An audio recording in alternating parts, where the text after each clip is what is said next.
Hey guys, and welcome back to Misha's Corner. So today I'm going to be making some baked meatball pasta. This recipe is actually a remake. I already have something very similar to this one on here. So so let's get into the recipe. It's so good, you guys, and so easy to make. And look at that cheese pull. So in my food processor, we're gonna make the meatballs first. I have onions, peppers, parsley, and garlic. And you want to blitz that up. You could chop it up, but child, I didn't have no time for that. And to my bowl, I have ground turkey and hot Italian sausage. That's what that is.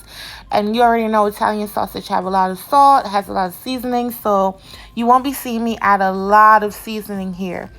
I am going to add some breadcrumbs and an egg and some seasoning, which is just chili powder and black pepper. That's all I used at this point because it's seasoned. You know, it has the garlic, the parsley, the onion, the peppers, and as well as the hot Italian sausage. So that's pretty much enough. But you can put whatever you want. You can add some salt. It's totally up to you.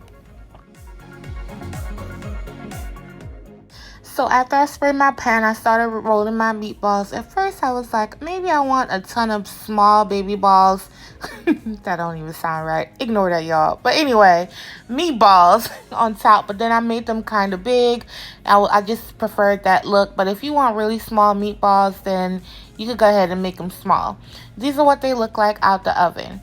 This is the pasta sauce that I'll be using. You can make yours from scratch. I'm not.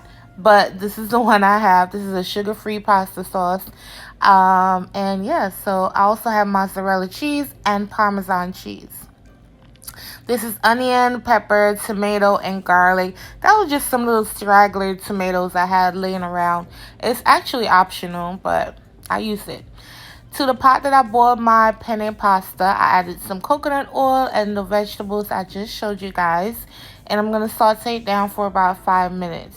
After 5 minutes, I'm going to start seasoning this up with some Italian seasoning, some all-purpose seasoning, and eventually I added salt and pepper after tasting it and seeing that I actually needed it.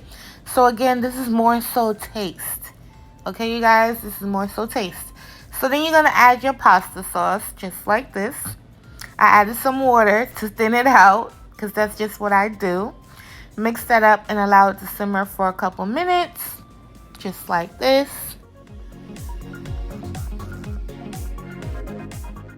Next, I'm gonna add my meatballs to the sauce and just simmer it for like 3 to 5 minutes just to give it some love. You just want to give it a little bit of love, a little kiss of the juices and the sauce.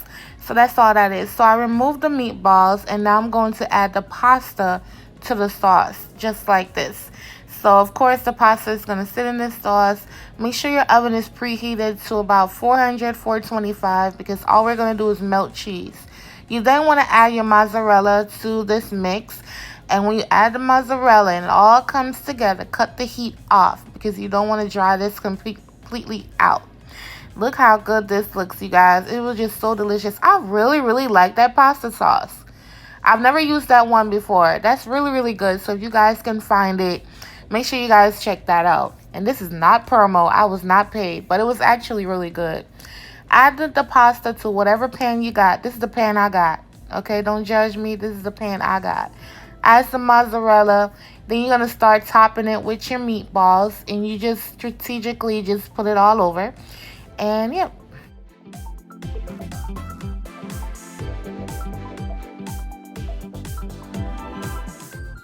Alright, so then you want to take your Parmesan cheese and grate it all over. Let it look like snow. You want to grate the Parmesan cheese all over everywhere. And you're going to pop this into an oven for about 10 minutes. Just to melt the cheese. You're not cooking anything. And this is what it looks like, you guys. I finished it off with some parsley on top. And let me tell you, it was just so delicious because it was so simple. You literally taste the garlic, the peppers, you taste everything because, again, it's so simple. It's not overly seasoned. However, you guys know you can season this however you want to and pair it with whatever you want. So thank you guys for watching my video. I hope you guys give this a thumbs up as well as try it. And I'll catch you on my next one. Thank you so much. Bye, you guys.